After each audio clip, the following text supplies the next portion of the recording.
So, welcome to the Pen on Fire Speaker Series and Salon. I was going to say saloon. It should be a saloon. For 7 or so years, we were meeting in person at Escape Gallery or the Lido Bookshop in Newport, but this year we're virtual so far. I'm Barbara DeMarco-Barrett. I'm happy to introduce our guests. Eric Dietner is the author of Two in the Head. Wendy Hurd's YA thriller is She's Too Pretty to Burn. Daniel Pine is the author of Water Theory.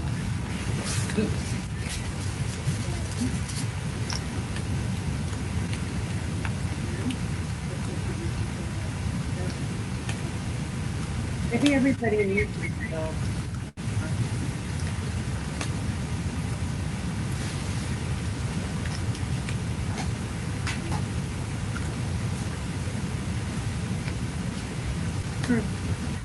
Well,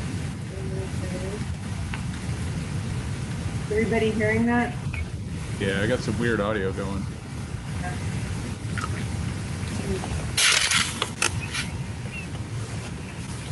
Somebody got static. Ah, it's gone. Okay, let's continue. And Daniel Pine is the author of Water Memory, and Hallie Sutton's novel is The Lady Upstairs, that is nominated for a Lefty for best debut author or novel. So we're hoping on Saturday you get the award. More in-depth bios of all of the authors can be found on Pen on Fire speaker series page. And before we talk with our authors, if you want to support indie bookstores, and I know you all do, and as I like to say, it's never too early to start your holiday shopping. You could do that tonight with our authors, these books. Book Carnival in Orange is the bookstore of note. I will put the address in the chat. And also, if you have any questions for our authors, put those in the chat as well. So let's begin with each of you talking about your new book and a little bit about the story and how the story came about, and then read a page. And Hallie, you were here first, so why don't you start? Okay, great. Well, thank you so much for having me. I'm so excited to be here with you all. So The Lady Upstairs is my debut novel, and it's the story of a woman named Jo who lives in Los Angeles, and she works at a blackmail agency along with her best friend Lou, targeting some of the wealthiest, scummiest men in Los Angeles. And thank you, Eric. And what her first case in the book doesn't go so well, but I'm just going to start us with the very first page. So I picked the hotel for the sting because the bar had one hell of a happy hour. If you liked your drinks cheap and strong, the glasses washed maybe once in the last week. It was down the street from the studios, the right type of place to entice a movie man to meet an obliging blonde for a quick afternoon pick-me-up. And not the least of my calculations, the St. Leo let me have my choice of adjoining rooms whenever I checked in, and didn't mind early arrangements or a quick redecoration for the right price. By my second drink, the apricot tinted windows were purpling with twilight, happening so early these days, turning the light in the bar a good soft color for sloppy bad decisions. I was waiting on my third when I saw Ellen escorting the Mark through the lobby to the elevator. She stayed cool, didn't toss me so much as a backward glance. It was harder to do than it looked, but Ellen kept her eyes firmly on the Mark's face, fingers curled around the patched elbow of his tweed blazer, a gift from one of his grandkids, no doubt, or one of the grown children benefiting from his production company's rampant nepotism. When I'd researched him for Lou and our shadowy employer, the Lady Upstairs, it had been one of the things that sold me. He kept his grabby sons on set, even after numerous complaints had been filed. I'd read that and thought, this one's perfect. Thank you. So talk about it, Hallie. Talk a little bit about the story and how it came to you. Sure. So the story came to me, it was kind of a confluence of two things, which was that I had moved to Los Angeles from the Bay Area and I didn't really know LA all that well. And I also had this really strong female character's voice in my head, just kicking around, kind of looking for a story. And so when I moved here, it kind of reaffirmed my love of noir. And I had this kind of serendipitous thought of like, oh, this character is a literal femme fatale. What if I made her job is actually to blackmail men? It's not this kind of projection of anxiety or sexuality that men are facing in noir novels. She literally has a business card that's like, destroy men are us. And from there, that kind of kicked off the novel for me, trying to put a femme fatale at the center of the story and build outward. Who is she really as a person? What are her flaws and weaknesses? And it was also kind of a way for me to explore Los Angeles and get to know the city better, because I didn't know it very well before I moved here. And it felt like a fun way to explore kind of the noir history and film and literature, and just kind of the understanding of Los Angeles as a city that makes itself over and over and over again, which feels very noir to me as well. Excellent. Thank you. Yeah. Eric. Yes. Well, my latest novel is called Two in the Head. This was my 27th book. So this one it's a little bit different for me. It's definitely it's an oddball of a novel. It's a thriller for sure. It departs quite swiftly from reality. So you have to sort of buy into the concept of this woman who is a DEA agent, and she's been taking money from some drug dealers in town for a couple of years. She was sort of forced into this situation, but she's gone with it, and the money's nice and all that's good. But now she has a new fiance. She wants to set her life straight, so she tries to break away from these dirty dealings, and of course these people don't necessarily like that, so they try to kill her with a car bomb. So the book opens in the section that I'll read with her waking up in the rubble of this car bomb. I'll read that first, and then I'll have to explain exactly what's going on, because it's weird. I should have died that night, and in a way I did. The blast did a hell of a lot more damage to the wall I parked my car next to than it did to me. Well, sort of. I pushed a pile of bricks off my chest and tried to sit up, my legs still buried under a bricklayer's nightmare of jumbled and broken rectangles. I must have blacked out, but it couldn't have been for more than a minute. My car spat big orange whips of fire, and dust still fell from the remnants of the carport wall. From my back, I could see a slumping sunshade overhang take another dip toward the ground with a crack of masonry, and I didn't feel at all that safe underneath. That would suck to survive a car explosion only to be killed by poor roof construction. I pushed the bricks off my legs and forced myself to my knees. Something dug into my ass, and I reached around in my back pocket and pulled out my cell phone. Cracked case, shattered screen, no numbers to enter my passcode and wake her up. That's when I saw two things. A pair of guys walking from the far end of the parking lot, looking at me like I was a zombie or something, and another figure, a woman, standing on the other side of the burning car and looking about as dazed as I felt. She was the same size as me, same hair, same build. I knew I should be worried about the two guys walking toward me, because even through the smoke, I could see confusion in their faces, wondering why I wasn't dead. But I was too interested in the woman. She turned, and her face lit up in the firelight, bending in warps of heat. Somehow the fire glow looked good on her, like it was the only lighting she should ever have. And as I looked at her face, I started to think something about concussions and brain damage. Something sure as hell went wrong with my head, my eyes, the whole shebang. The woman standing in a red-orange pool of color was me. So Samantha, the narrator of the book, slowly realizes that in this explosion, she has split into two different people. And what's happened is her good side and her bad side are now two completely separate people, and they sort of face off against each other. And the bad Samantha is really intent on sticking with taking all the money and doing all the fun bad stuff. And she is determined to burn down the life of the good Samantha, who's trying to save the remnants of her decency. So it's basically a head-to-head face-off between these two halves of this one woman throughout the book. And where it came from, oh goodness, who knows? I mean, I think it's the kind of thing where we all explore these characters who have a good side and a bad side, and especially, as Hallie said, in these sort of noir stories where you have characters who maybe make one mistake or do make one bad decision that sends them tumbling down this terrible path that writers seem to enjoy putting these characters through the ringer. So I think this is just taking that to the, turning it up to 11 and saying, okay, well, what's happened if she literally has to face the good side and the bad side of her and they get into a battle? What would happen then in that sort of, high concept, as they say in Hollywood, sort of way? So I think that's where it came from. Excellent, thank you. Wendy. Hello. Hello. Okay, well, this is my young adult debut, She's Too Pretty to Burn. It's my third published book. It is a Dorian Gray reimagining, told through the perspective of two teenage girls, a photographer and her muse.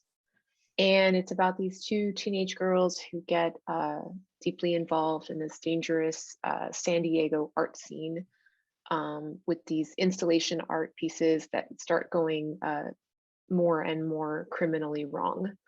So I'll just read the first page.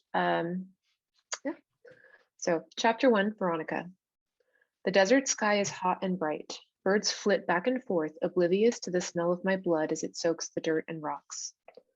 Woozy thoughts snake through my brain. Why did I never notice how many different kinds of birds there are? I bet Mick notices birds. She sees all the quiet, important things. A new wave of pain rampages through me. I think I'm going to black out, but an image seizes me, high above on the cliff, a silhouette, a thin, slinky shape. Someone is standing there looking down at me. He's watching me die. That's the first page. Thank you. Yikes. So this is your your third novel, but your first YA. So how did that happen? Did the story come to you and it was a YA story, or is it something you'd wanted to do? Yeah, I had written some YA books before I was published, so it wasn't new to me to write YA, and my two published books are pretty young for the adult crime fiction genre. So it wasn't that like off out of character for me to write the younger characters. And I just the way I'm exploring the idea of Dorian Gray through this book really depended on the character being a young girl, because of the way she gets sort of put into the center of this very intrusive attention through this photograph that's taken of her. And I really wanted to talk about, what it's like to be a teenage girl in that moment when suddenly all eyes are on you in this new and really creepy way that you're not ready for and that you weren't expecting, that you weren't interested in, and suddenly to kind of be in that moment. So it kind of had to be YA because of that theme that's in it. Mm-hmm. Excellent, thank you. Dan Pine. All right. This is my fifth novel, Water Memory. And it's the story of it's a thriller, kind of unconventional thriller about— Excuse me, Dan, what's the name of it? I'm sorry, I didn't hear you say the name. Water Memory. And it's about a 40-ish, 44-year-old female private military contractor who works for a security company and has had a long and successful career that has impacted her family life in several ways. She has two adult grown children from whom she's kind of estranged.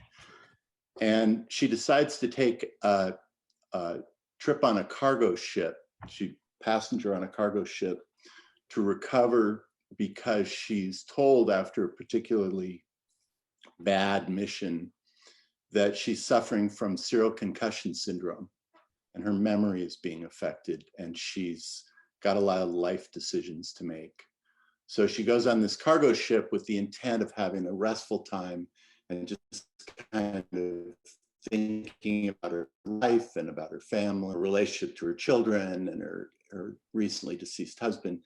And sea pirates try to take over the ship, and she reactively decides she's going to fend them off because that's what she does. And what follows isn't really Die Hard on a Boat. She's compromised by her memory issues, but she also is dealing with pirates who aren't pirates. She's dealing with characters who on the ship who aren't who they appear to be. And then by the end of the story, she has to reconcile the fact that her children have tried to come to save her because they don't know what she does for a living. And she has to save them as well as herself and everyone else. And that's kind of it. But what I'm going to read about is there's a boy in it. There's a young boy who figures prominently. And this is kind of his introduction. It's pretty short. And I'm a really bad reader of my own material, so bear with me.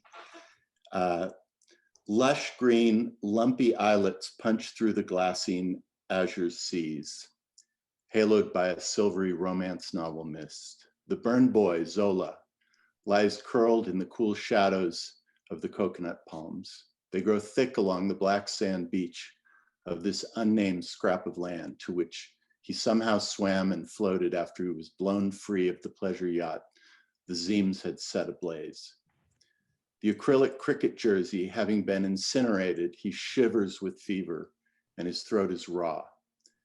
Uncovered, the flash-broiled skin of his back, arms, legs, shoulders, and one long starboard swath of neck and face, coursed with the exquisite pain of 100,000 slender needles being slowly shoved into him. He drifts in and out of fractured dreams, international test matches against teams of fantastical delirium-spun creatures he won't be able to remember. When the sun sets, the beetles find him and feast on the burn blisters, a shimmering sweater of undulating iridescence that shelters him from hypothermia and keeps the wounds from festering. Their shells clatter and click as the bugs settle and stir, settle and stir. Shorebirds circle and descend on the bugs, and a strange triage ensues. Bugs eating bacteria, birds eating bugs, and Zola is able to survive for 3 days by sucking morning moisture from the salt grasses and remaining very still. Thank you. So before we go on, especially for people who are new to noir, excuse me, who are new to noir, let's talk about what noir is today, because I think people who are new to noir think of it as, think of the old gritty black and white movies, you know, and or maybe James Cain novels, which I think continue to work. But how do you all define noir? How do you think about noir? Just jump in. Hallie, that seems tailor-made for you. Oh, great. Must meet Hallie. I think that for me, noir is, I think that there certainly is that layer to it that is that kind of attitude that almost the example I've been using is that infamous quote about pornography, that you know it when you see it. I think noir has a similar feel to it. You know it when you see it, you know it when you read it.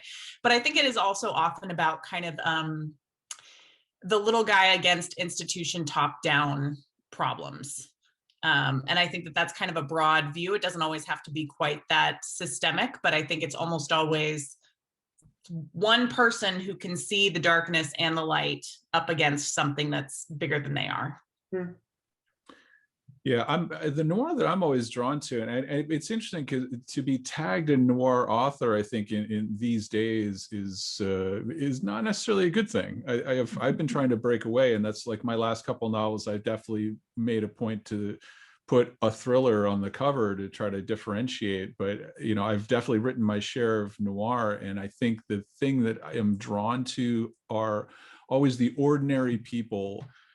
You know, I'm never going to write a book about the world's greatest assassin or the world's most brilliant detective. That's just not, I don't think that way. But you give me an ordinary guy walking down the street who, you know, finds a bag of money and thinks, oh, I can keep this. And then his life goes to hell because no, you can't. That's my guy. That's my kind of story. That's the kind of thing that I love. And one of the best descriptions I ever heard of noir, and I apologize that I can't properly attribute the quote, but the idea of like, it's not being at the penthouse and falling into the gutter. Like noir starts at the curb and then you fall into the gutter. Like you're already starting with 6 inches away from the gutter. There's not far to go, but boy, when you get down there, then you just get washed down, the storm drain with all the other trash and detritus, especially in LA. So I think those are the kind of stories that I'm drawn to, at least.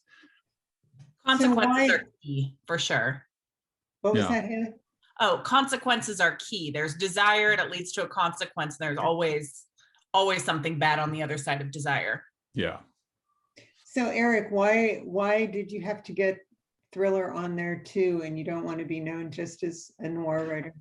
I mean, I think, the writing business is cyclical and it goes in ups and downs. Right now, noir doesn't sell. I mean, I've been, turned away by publishers, by agents. If you try to sell yourself as a noir author, it's just not it's not in vogue right now. I think for a lot of the reasons maybe that you said, some people think it's old fashioned. Some people think it's too depressing. You don't want to have stories that are just going to be a bummer. And I've been known to get to the end of a book and kill almost every character, and I'm fine with that. But not a lot of readers want to do that.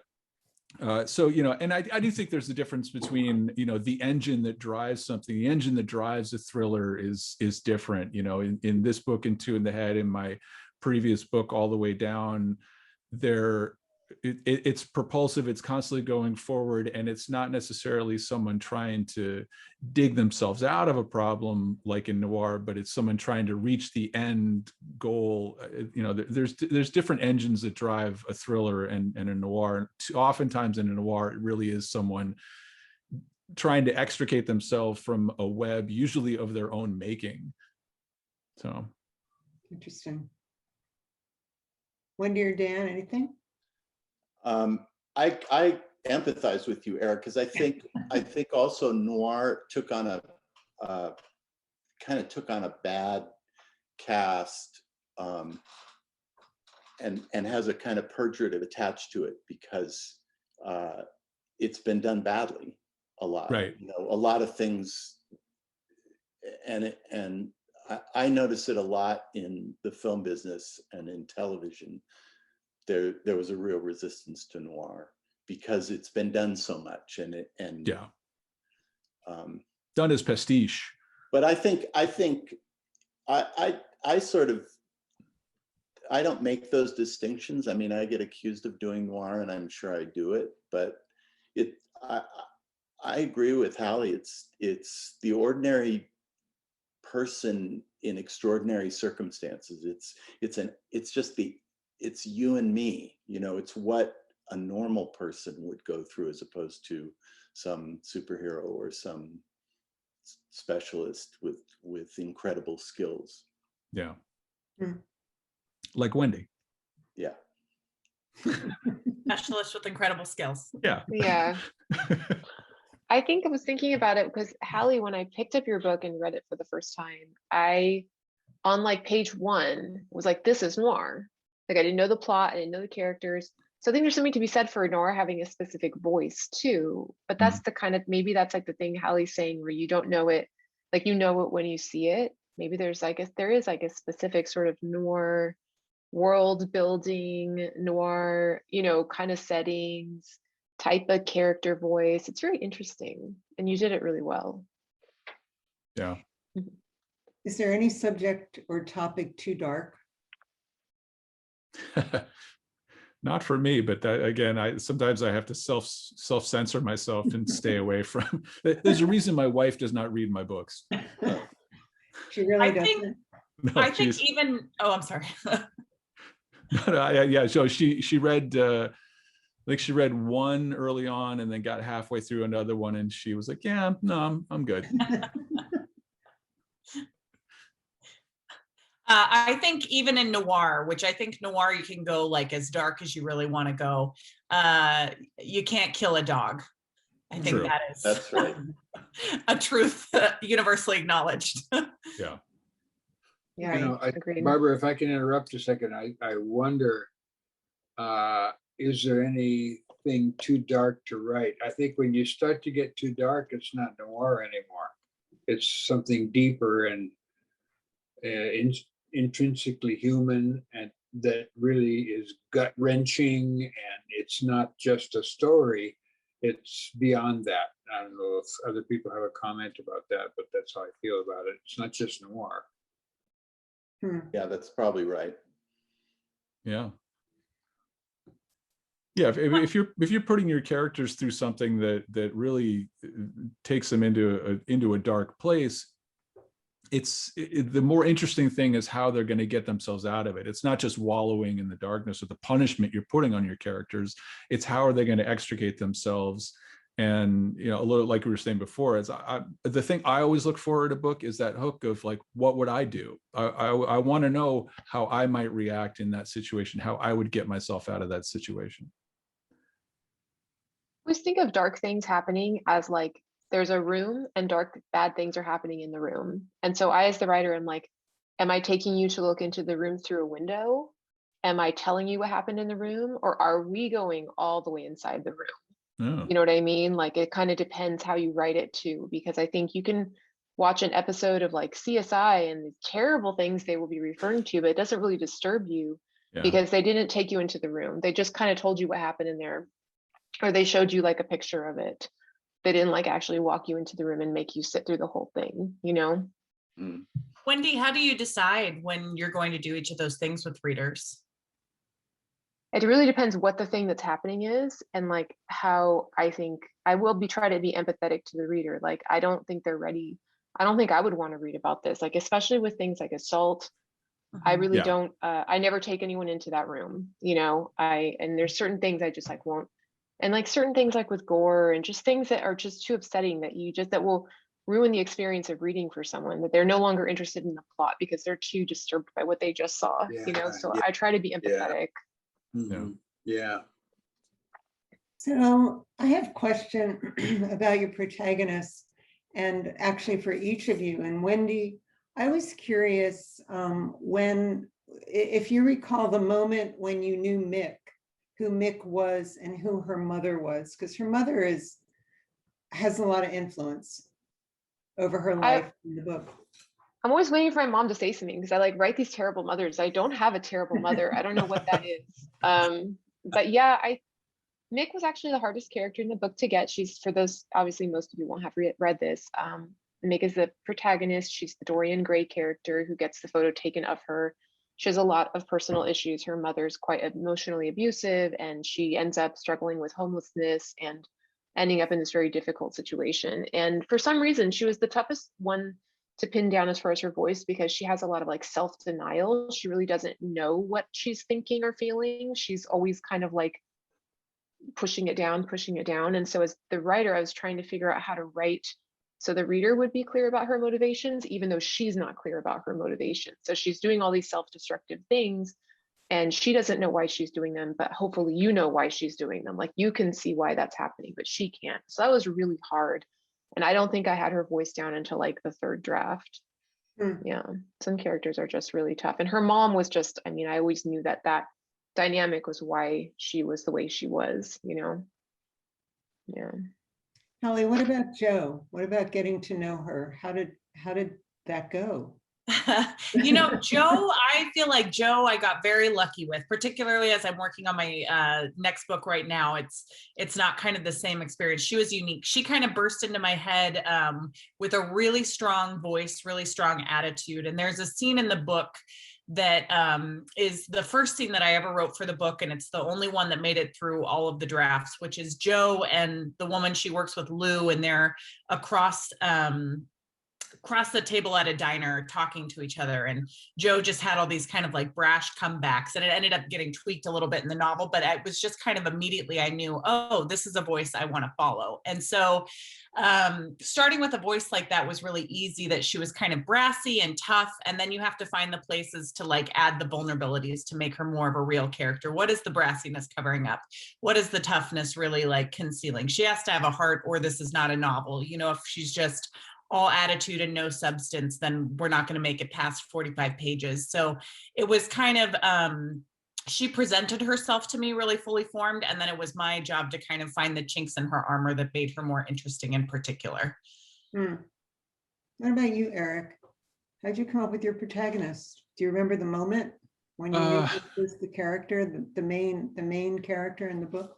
I don't remember the moment of Samantha, but I know, Daniel, I wonder if you had the same issue. I mean, I'm very leery nowadays of tackling a first-person female protagonist. It's a slippery slope nowadays because I want to get it right. I don't want to do a disservice to the female readers, to the women in my own life, and just write someone because books featuring women sell better. It wasn't that. I think that choosing to make Samantha a female, I think, gave her a different kind of vulnerability, and I very intentionally made her she's a more masculinized woman. Her father was in the army, so she alludes to a bunch of things where she's definitely, she's a DEA agent. So it gave me a little bit of an excuse to make her, a little bit more of someone who's had to learn to hang with the guys. So a little bit closer to my own experiences. So I wasn't having to step so completely out. And it was really gratifying because my last agent, who I'm no longer with, but she was trying to sell this book for a while.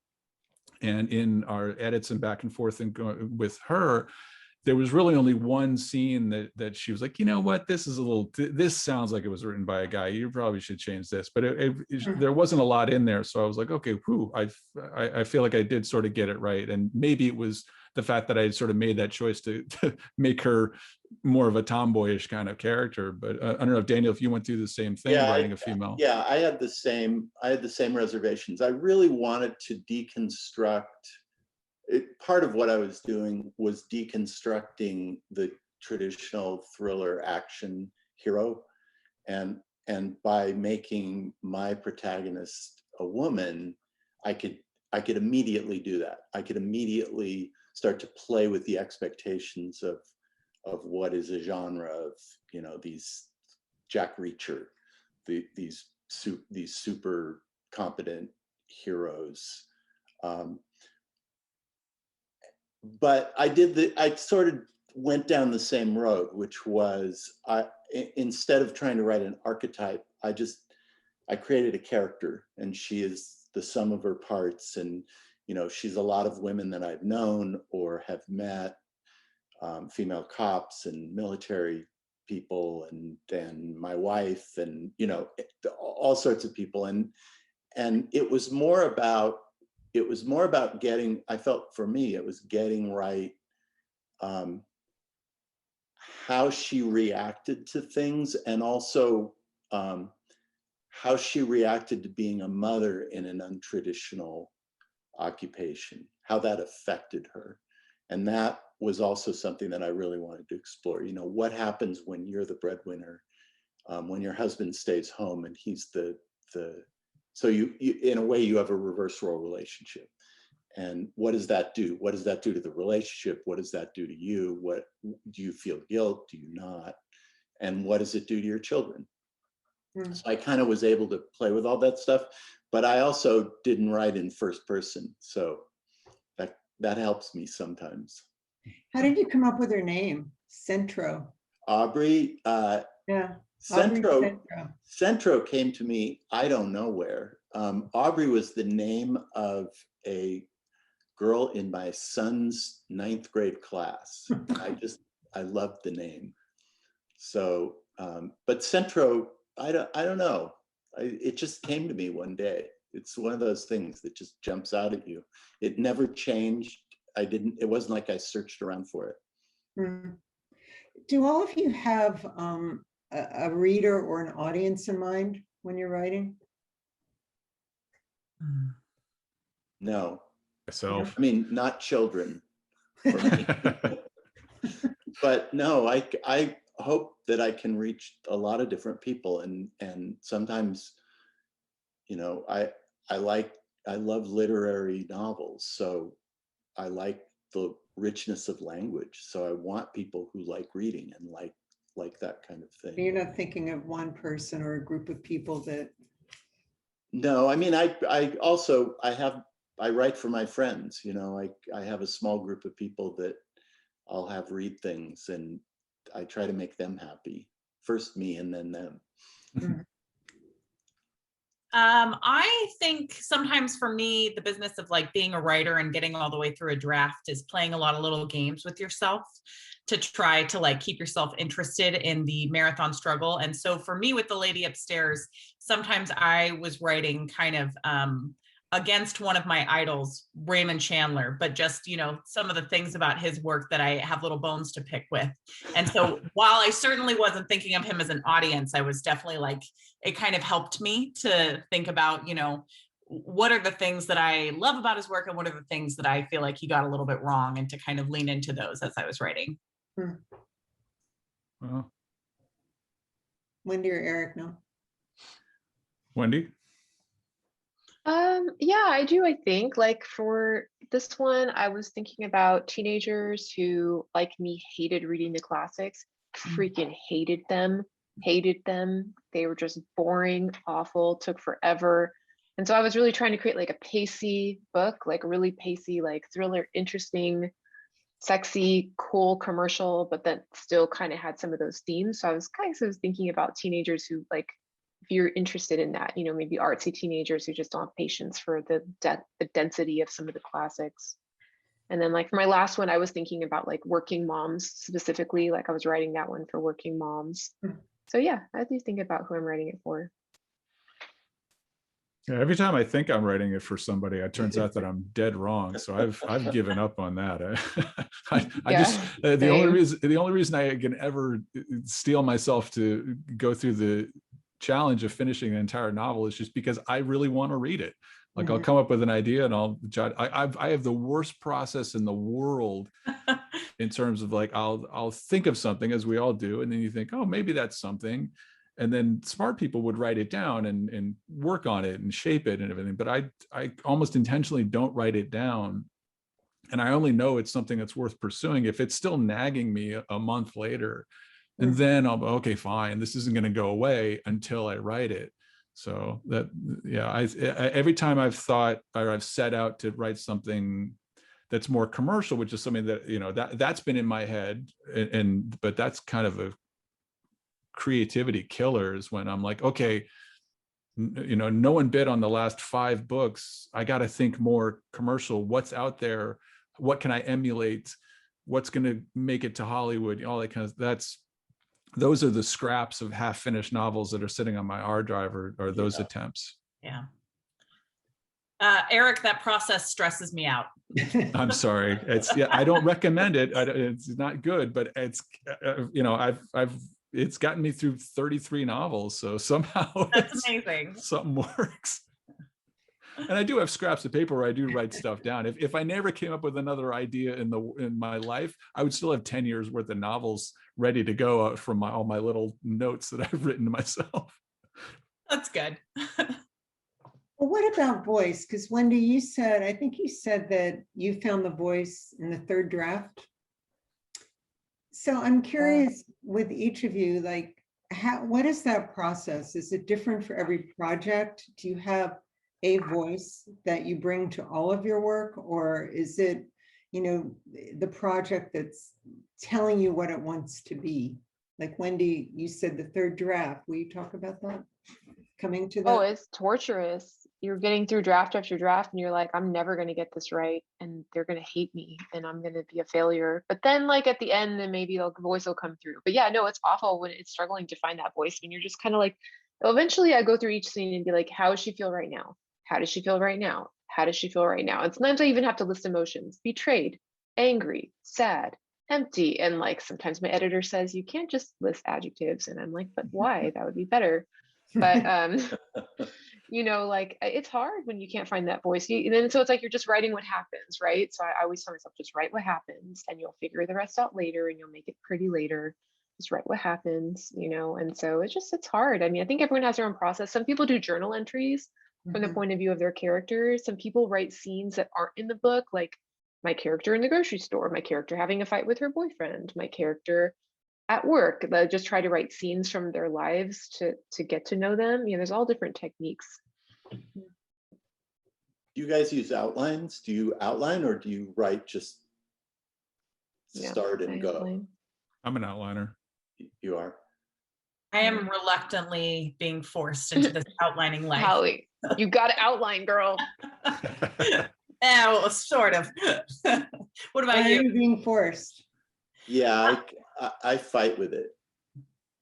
But it's coming from a screenwriting background, I would think is that was where it was drilled into me. Was I learned the art of outlining from screenwriting. Absolutely, yeah.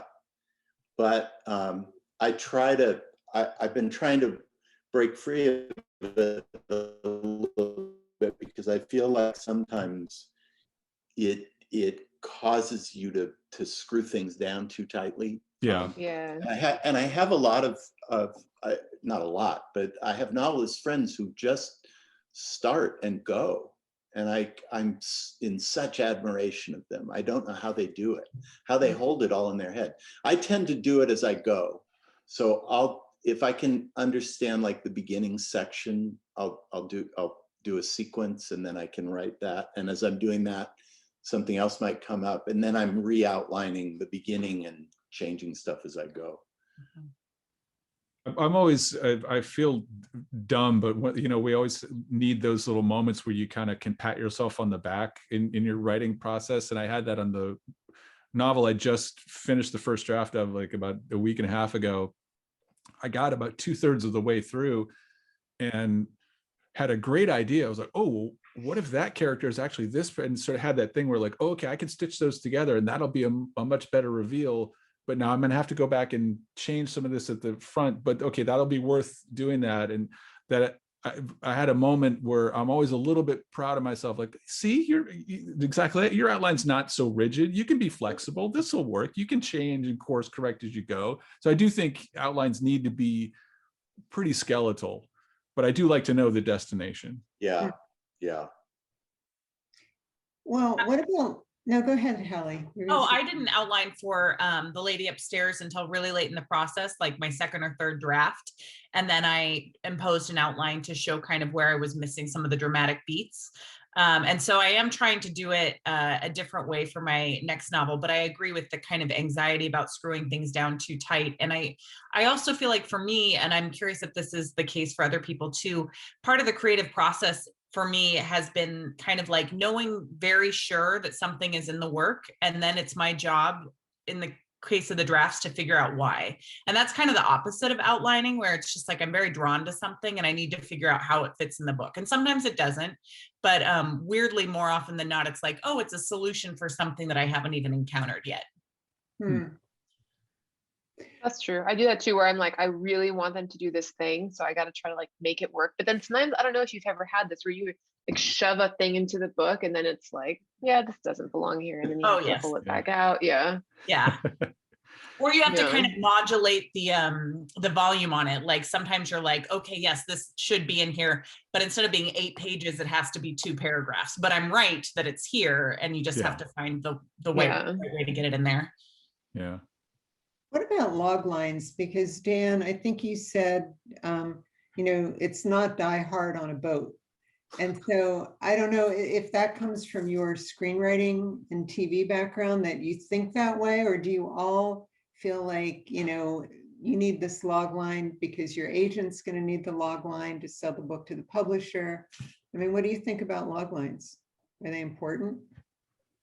I'm really bad at them. That's why I mention it.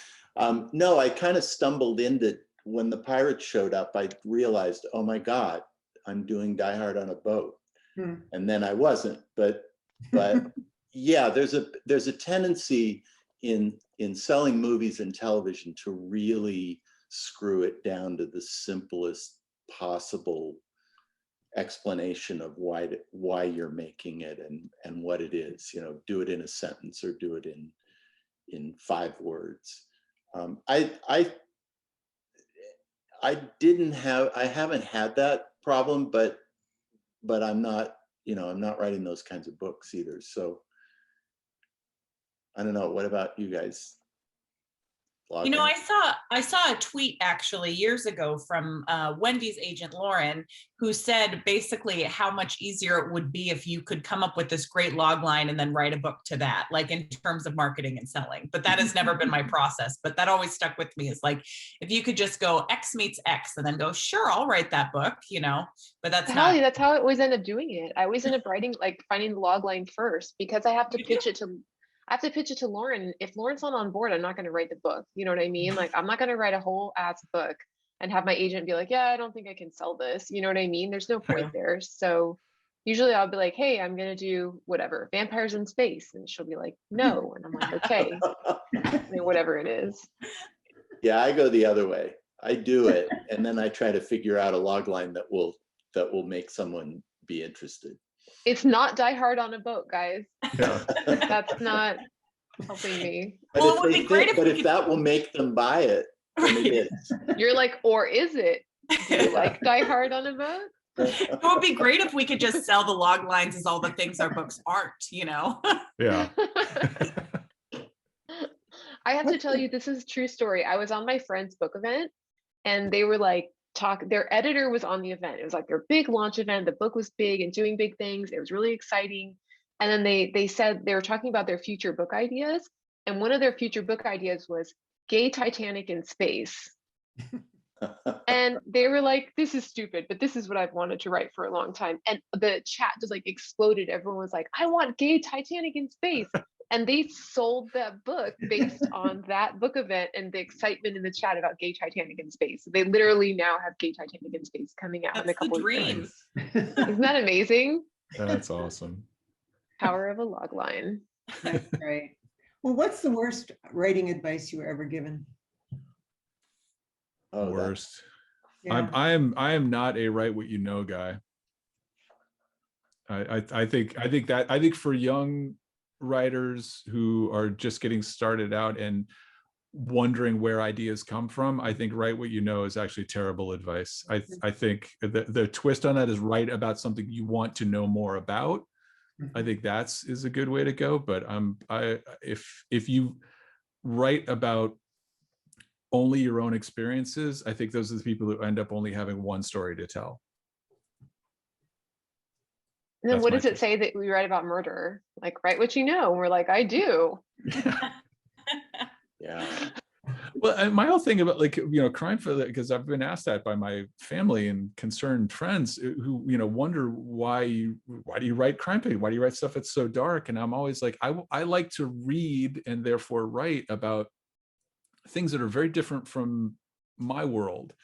And I'm a very straight-laced person. I don't drink alcohol. I've never done drugs. I've never been a criminal. I've never robbed a bank, any of these things. So that to me is as exotic as, reading a novel that, I want to read a book that's set in India or set in Japan it takes place in the 1600s. So that's equally as exotic and transportational, I guess, for the kind of things I read. And I think that's what we all read, is to be taken to a different time and place, even if it's just, from my little suburban home to Skid Row downtown. That's a world away from me, and it gives me a different experience and a different point of view.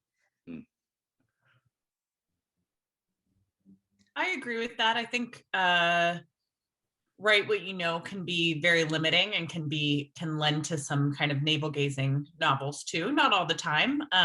I think that you could say it more, write what you know, and that could also be like emotionally, like some of your own experiences and stuff. But I agree, that's kind of the big generic advice that I don't think is that useful.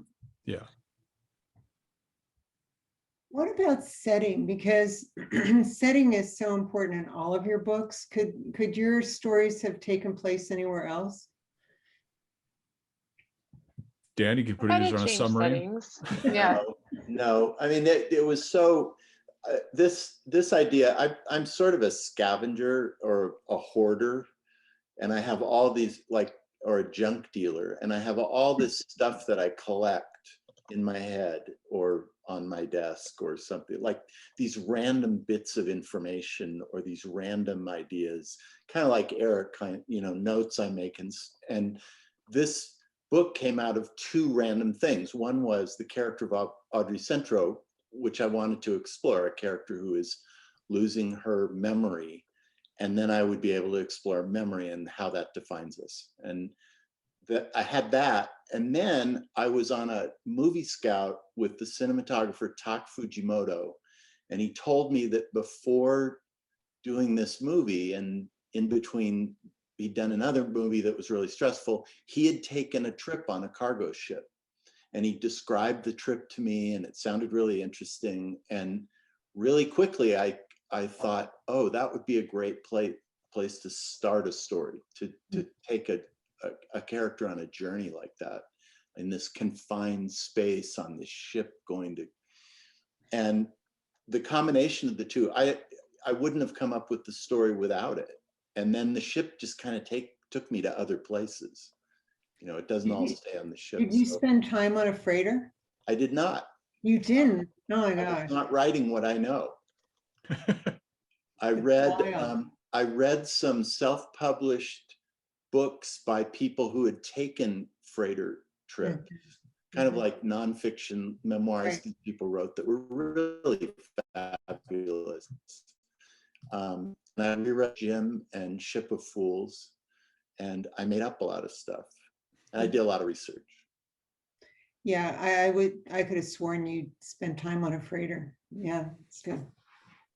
I'm so glad that you think that. If you ever go on a freighter, you'll realize I didn't. What about setting in the rest of your books? Hallie, could your story have been anywhere but LA? You know, for me, it was LA, kind of, as I mentioned earlier, was so part and parcel of figuring out how to attack this book, how to write this book, that I don't think it could have. And I think that there is something that still speaks to noir and Los Angeles in particular. The bad things that happen in the sunshine is such like a strange trope. I think that will always be fruitful for creative people. I think I could have written a different book with Joe set in a different city, but this book I think had to be LA. And I went on a lot of murder bus tours to kind of explore the city more. Yeah, I don't know. I always often wonder if my tendency to write generic unnamed places is a detriment or not. I think, you know, some people like to feel like they know where they are and feel very grounded in a place. I don't mind. I like to feel like I could be anywhere, and I think it kind of goes with my tendency.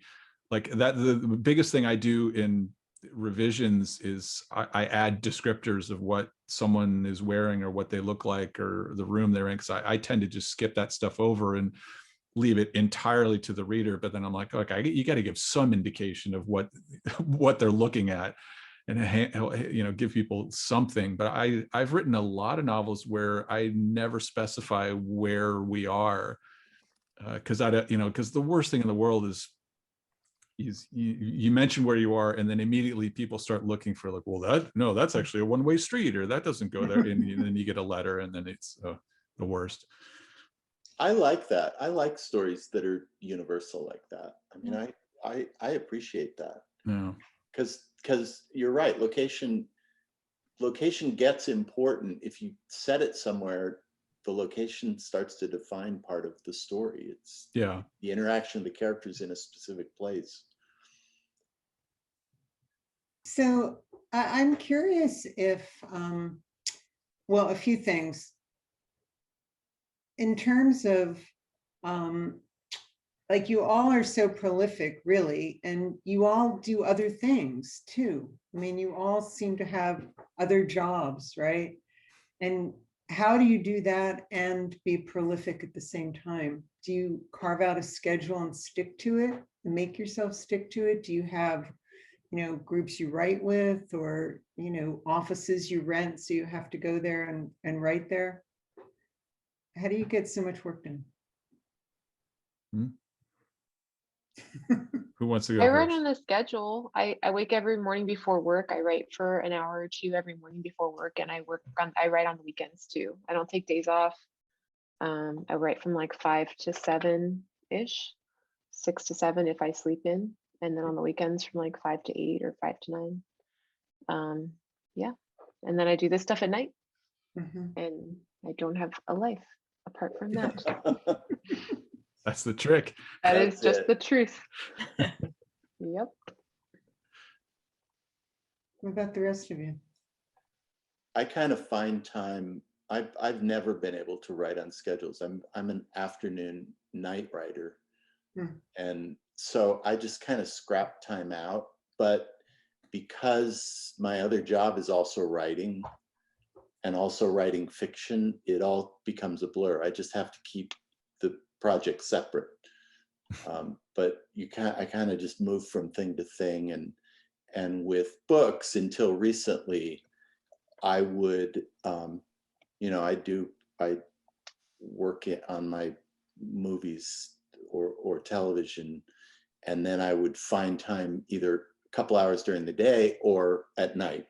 I'd come home and write, and it takes me a long time. It takes a couple of years on that kind of schedule, at least. Yeah.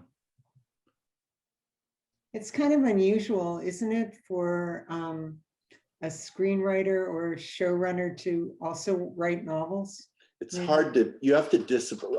I learned, I started out, I wanted to be I got lucky and wound up writing television thinking that I could support myself while I worked on novels, but it took a lot of time. But I also fell in love, I'd always been in love with movies. And I really, if I was going to write television or movies, I'd rather write movies. So I disciplined myself way back in the day when I was writing television to also write movie scripts.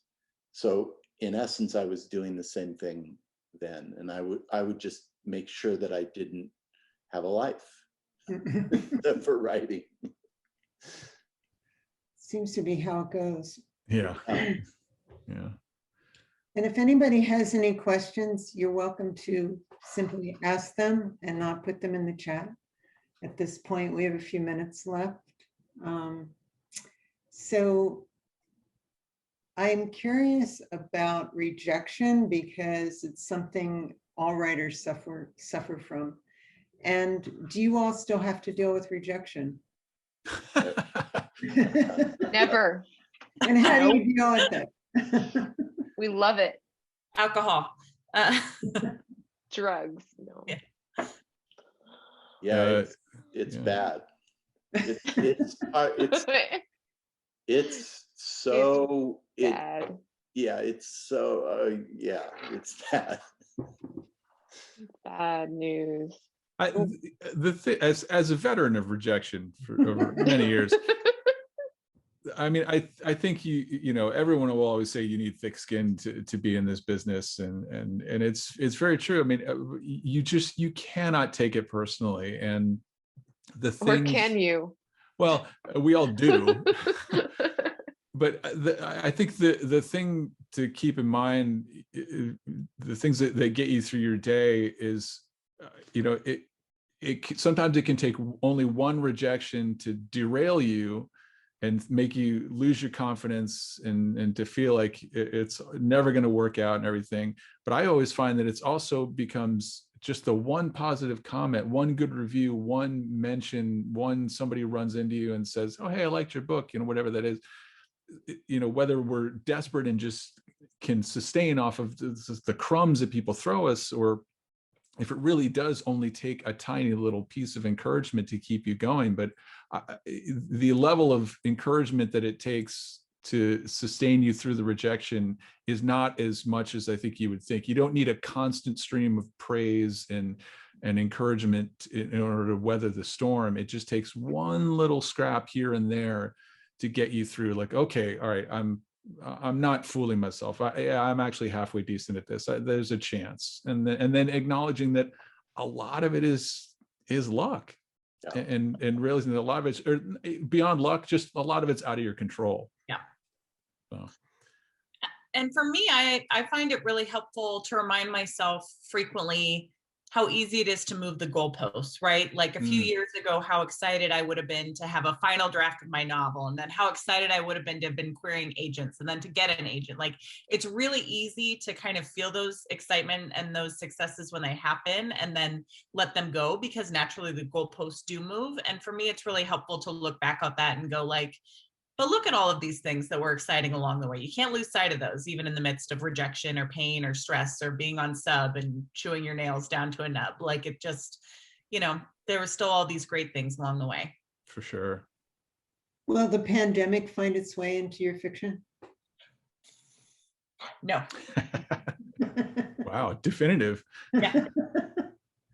In the novel I just finished, I mentioned it in one line. It's, I have an older character, and he was thinking about friends that he'd lost, and it was just in a list of, this guy went to cancer, and this guy, went to Alzheimer's, and this guy went to COVID, and but it was acknowledging it, but it was not happening during the book. Mhm. But I think that's probably as much attention as I'll ever give it, but never say never, right? Yeah. Dan, what about you? No? It hasn't. I think about it. I mean, it feels like there's something that can be done, but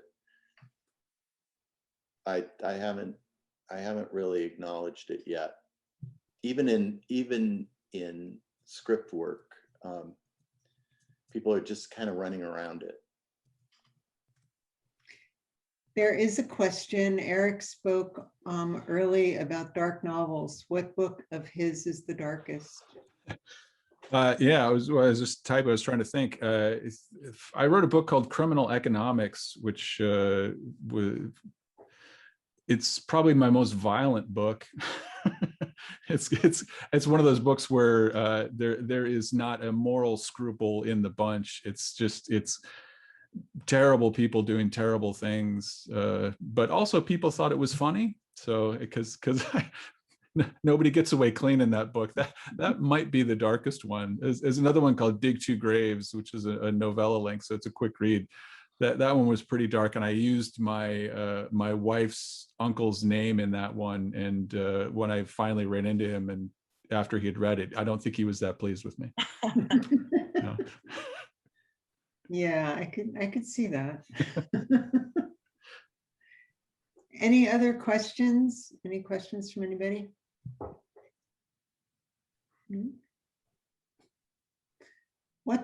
In closing, what's a question that you're never asked, but you wonder why you're never asked, or you wish you were asked?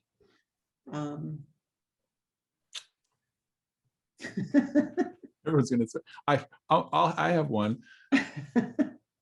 The novel before this, called All the Way Down, we were talking about this a little earlier, like finding the voice. When you are prolific, you do have to sort of find little ways to change it up, so not everything sounds the same if you're not writing in a series. So on that one, I wanted to change up just my own rhythms. And so from the beginning, I set out, there are no speech tags in that book. No one's, he said, she said, that there's not a single one in the entire book. And I did that just as an exercise to kind of change up my own rhythms. No one's ever mentioned it. No one's ever noticed it. No one ever said, and I thought it would be this glaring thing. I thought it would get pushback, and people were like, oh, it was really confusing. And I'm amazed that no one has ever brought that up. Wow. And what's the title of that one? It's called All the Way Down. I'm gonna write it down. Okay. Anyone Did I give you else? guys time to think? I have one. All right. In this new book, the book is full of all these art installations that this artist does all over San Diego, and there's these like big evil art installations.